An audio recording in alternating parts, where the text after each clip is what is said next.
ওম শান্তি। আজ 11 জুলাই 2024 প্রাত মুরলি। বাবা আজ বলেছেন, মিষ্টি বাচ্চারা, নিশ্চল অবস্থা অর্থাৎ এখন হলো অশরীরী হওয়ার সময়। এই অবস্থায় থাকার অভ্যাস করো। আজকের মুরলির প্রশ্ন, সবচেয়ে উঁচু লক্ষ্য কোনটি, সেটা কিভাবে প্রাপ্ত করা যাবে? উত্তর, সম্পূর্ণ সিভিলাইজড হওয়া, এটাই হলো উচ্চ লক্ষ্য। কর্মেন্দ্রিয়তে একটুও যেন চঞ্চলতা না আসে, তবেই সম্পূর্ণ সিভিলাইজড হবে। যখন এই রকম অবস্থা হবে, তখন বিশ্বের বাদশাহী প্রাপ্ত হতে পারে। কথায় বলে, চললেই চাখবে বৈকুণ্ঠ রস, অর্থাৎ রাজার রাজা হবে, নয়তো প্রজা। এখন নিরীক্ষণ করো, আমার বৃত্তি কেমন, কোনো ভুল হয় না তো? ওম শান্তি। আত্ম অভিমানী হয়ে বসতে হবে। বাবা বাচ্চাদের বোঝাচ্ছেন যে নিজেকে আত্মা মনে করো। এখন বাবা অলরাউন্ডার দাদিকে জিজ্ঞাসা করছেন, সত্যযুগে আত্ম অভিমানী হয় না দেহ অভিমানী? সেখানে তো অটোমেটিক্যালি আত্ম অভিমানী থাকে, ক্ষণে ক্ষণে স্মরণ করার দরকার হয় না। হ্যাঁ, সেখানে এটা মনে করে যে এখন এই শরীর বৃদ্ধ হয়েছে, এখন এটাকে ছেড়ে দ্বিতীয় নূতন শরীর নিতে হবে। যেরকম সর্পের উদাহরণ রয়েছে, সেই রকম আত্মাও পুরানো শরীর ছেড়ে নূতন গ্রহণ করে। ভগবান উদাহরণ দিয়ে বোঝাচ্ছেন, সব মানুষকে তোমাদের জ্ঞানের ভোঁ ভোঁ করে তাদেরকে নিজেদের মতো জ্ঞানবান বানাতে হবে, যার দ্বারা পরিস্থানী নির্বিকারী দেবতায় পরিণত হবে। উচ্চ থেকেও উচ্চ পড়াশোনা হলো মানুষ থেকে দেবতা হওয়া। গাওয়াও হয়, মানুষ থেকে দেবতা বানাতে বেশি সময় লাগে না। কে বানিয়েছে? দেবতারা করেনি, ভগবানই মানুষকে দেবতা রূপে গড়ে তোলে। এ কথা মানুষ জানে না।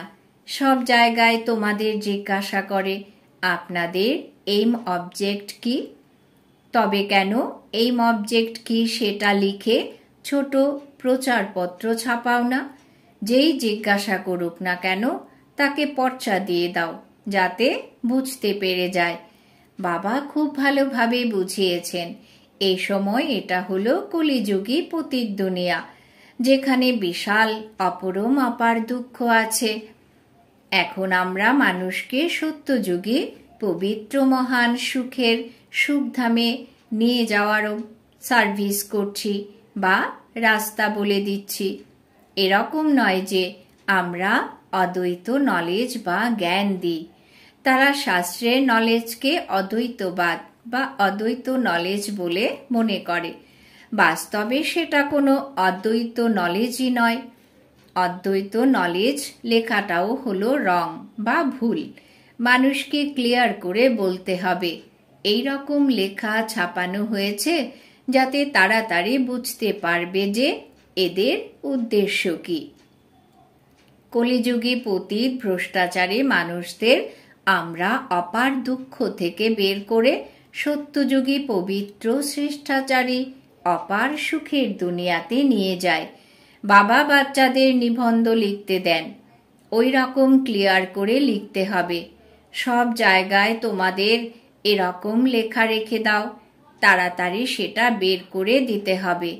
তখন বুঝবে আমরা তো দুঃখ ধামে আছি, নোংরায় পড়ে আছি। কোনো মানুষ কি আর বুঝতে পারে যে আমরা হলাম কলিযুগী পতিত দুঃখ ধামের মানুষ? এটা আমাদের অপার সুখে নিয়ে যায়। তাই একরকম সুন্দর প্রচারপত্র তৈরি করতে হবে, যেরকম বাবাও ছাপিয়েছিলেন, তুমি কি সত্যযুগী আত্মা না কলিযুগী? কিন্তু মানুষ কি আর বুঝতে পারে? রত্নকেও পাথর মনে করে ছুঁড়ে ফেলে। এ হলো জ্ঞান রত্ন। তারা মনে করে শাস্ত্রের মধ্যে রত্ন আছে। তোমরা ক্লিয়ার করে বুঝিয়ে এরকম বলো যে এখানে তো অপার দুঃখ আছে, দুঃখেরও লিস্ট আছে, কম করেও 101 তো অবশ্যই আছে। এই দুঃখধামে অপার দুঃখ আছে। এসব লেখো, সমস্ত লিস্ট বের করো। অপরদিকে আবার অপার সুখ, সেখানে দুঃখের নাম থাকে না। আমরা সেই রাজ্য বা সুখধাম স্থাপন করছি যাতে মানুষের মুখ তাড়াতাড়ি বন্ধ হয়ে যায়। এটা কেউ কি আর বোঝে যে এই সময় হলো দুঃখধাম? একে তো তারা স্বর্গ মনে করে বসে আছে।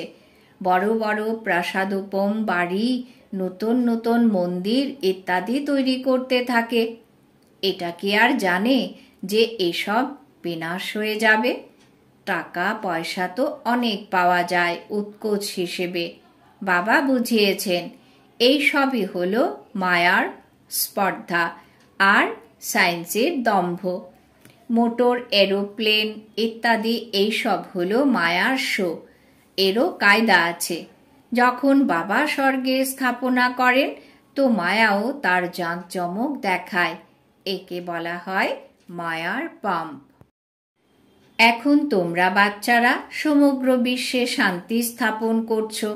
যদি কোথাও মায়ার প্রবেশ ঘটে তো বাচ্চাদের অন্তর্মনে দংশন হতে থাকে। যখন কেউ কারুর নামরূপে আবদ্ধ হয়ে পড়ে তো বাবা বোঝান এটা হলো ক্রিমিনাল আয়।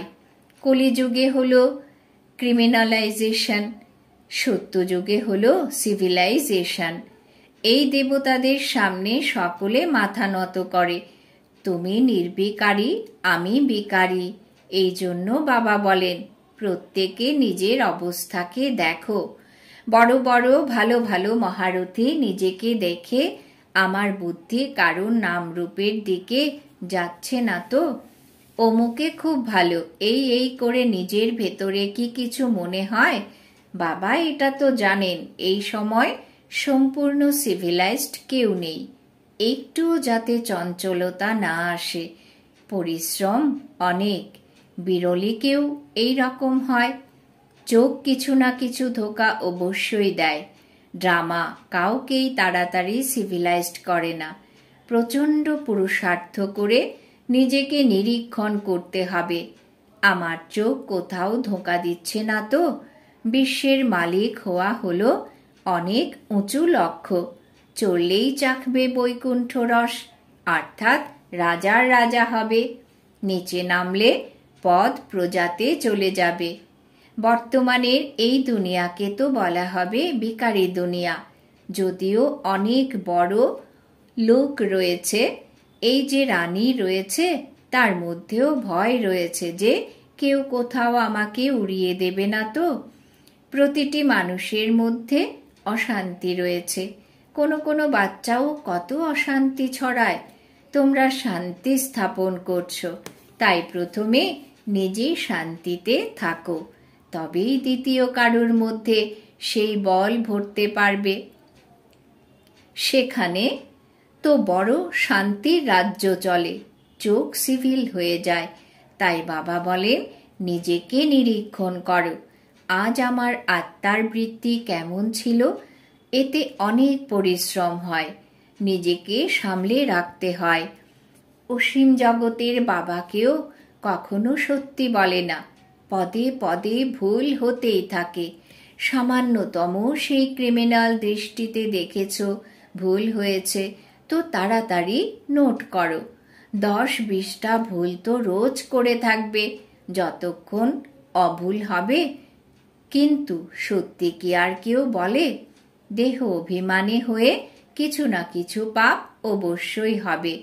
সেটা ভেতরে দংশন করতে থাকবে। কেউ তো বোঝেই না ভুল কাকে বলে। জানোয়ার বোঝে কি আর? তোমরাও এই জ্ঞান প্রাপ্তির আগে বানর বুদ্ধির ছিলে। এখন কেউ 50%, কেউ 10%, কেউ পরিবর্তিত হয়েছে অন্যান্য পার্সেন্টেজে। এই চোখ তো খুব ধোকা দেওয়ার মতো। সব থেকে তীক্ষ্ণ হলো চোখ। বাবা বলেন বাচ্চারা, তোমরা অশরীরে এসেছিলে, শরীর ছিল না। এখন তোমাদের কি জানা আছে যে দ্বিতীয় কোন শরীরটা নেবে, কোন সম্বন্ধে যাবে? জানতে পারা যায় না। গর্ভে একদম নিশ্চল থাকে, আত্মা একেবারেই নিশ্চল হয়ে যায়। যখন শরীর বড় হয় তখন বুঝতে পারা যায় তোমাদের এই রকম হয়ে যেতে হবে। ব্যাস, এই পুরনো শরীর ছেড়ে আমাকে যেতে হবে। আবার যখন শরীর নেব তো স্বর্গে নিজের ভূমিকা পালন করব। এখন নির্বাণ হওয়ার সময়, যদিও আত্মা সংস্কার নিয়ে যায়। যখন শরীর বড় হয় তখন সংস্কার ইমার্জ হয়। এখন তোমাদের ঘরে যেতে হবে। এই জন্য পুরানো দুনিয়ার এই শরীরের ভাব উড়িয়ে দিতে হবে, কিছুই যেন স্মরণে না থাকে। খুব শুদ্ধতা রাখতে হবে। ভেতরে যা হবে সেটাই বাইরে বের হবে। শিব বাবার ভেতরেও জ্ঞান আছে, আমারও পার্ট আছে। আমার জন্যই বলে জ্ঞানের সাগর, মহিমা গীত গায়, অর্থ কিছুই জানে না। এখন তোমরা অর্থ সমেত জানো, তবে আত্মার বুদ্ধি ওয়ার্থ নট এ পেনি হয়ে যায়। তবে আত্মার বুদ্ধি ওয়ার্থ নট এ পেনি হয়ে যায়। এখন বাবা কত বুদ্ধিমান করে তোলেন। মানুষের কাছে তো কোটি লক্ষ কোটি আছে। এটা তো যে মায়ার জৌলুস, সায়েন্সের যা নিজের কাজের জিনিস সেটা সেখানেও থাকবে। সেসব যারা তৈরি করবে তারা সেখানেও যাবে। রাজা তো হবে না, এরা শেষে তোমাদের কাছে আসবে, আবার অন্যদেরও শেখাবে। এক বাবার থেকে তোমরা কত শেখো। এক বাবাই দুনিয়াকে কি থেকে কি তৈরি করে দেন। ইনভেনশন সর্বদা একটার পর একটা বের হতে থাকে, তারপর তা কার্যকরী হয়। বম্বস তৈরি করার জন্যেও প্রথমে একটাই ছিল। সে মনে করল এতে দুনিয়া বিনাশ হয়ে যাবে, তারপর আরো তৈরি করলো।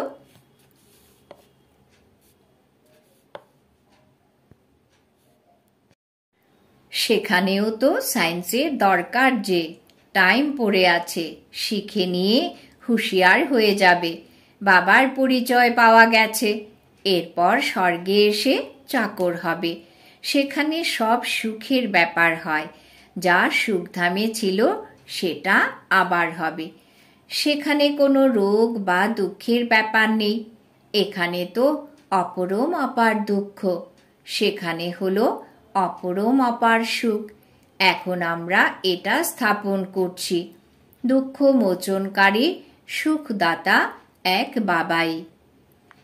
প্রথমে তো নিজেরও এরকম অবস্থা চাই, শুধুমাত্র পণ্ডিতের দরকার নেই।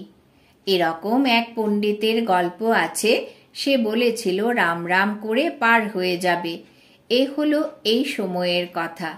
তোমরা বাবাকে স্মরণ করে বিষয় সাগর থেকে ক্ষীর সাগরে চলে যাও। বাচ্চারা, এক্ষেত্রে তোমাদের অবস্থা খুব ভালো হওয়ার দরকার। যোগবল না থাকলে, ক্রিমিনাল আইজ হলে তার তীর লাগতে পারে না। চোখ সিভিল চাই। বাবা স্মরণে থেকে কাউকে জ্ঞান দিলে তবে তীর লেগে যাবে।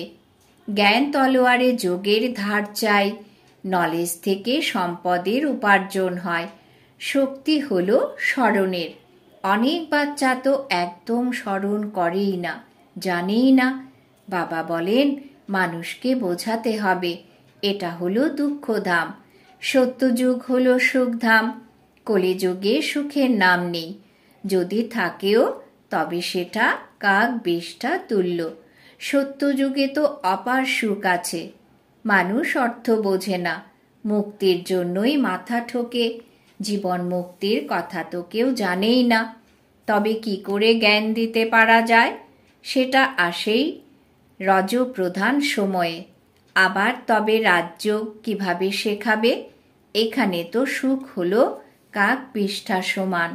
রাজযোগের দ্বারা কি হয়েছিল এটাও জানে না। তোমরা বাচ্চারা জানো এও সব ড্রামাই চলছে।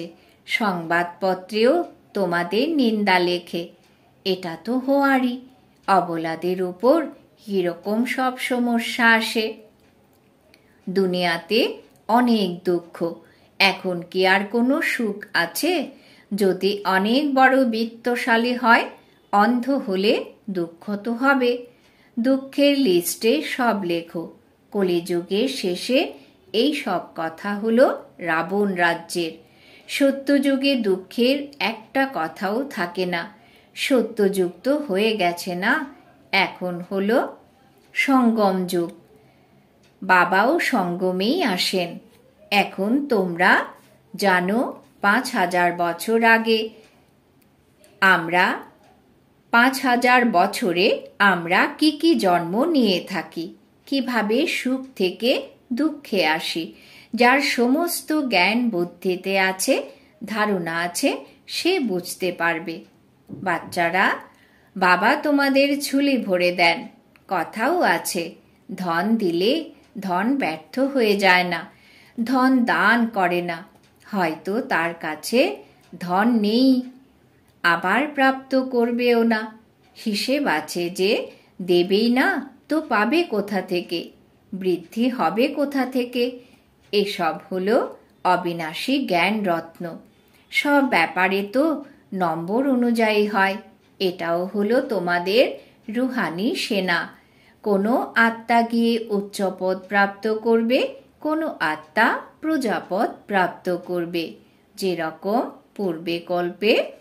পূর্বকল্পে প্রাপ্ত করেছিল।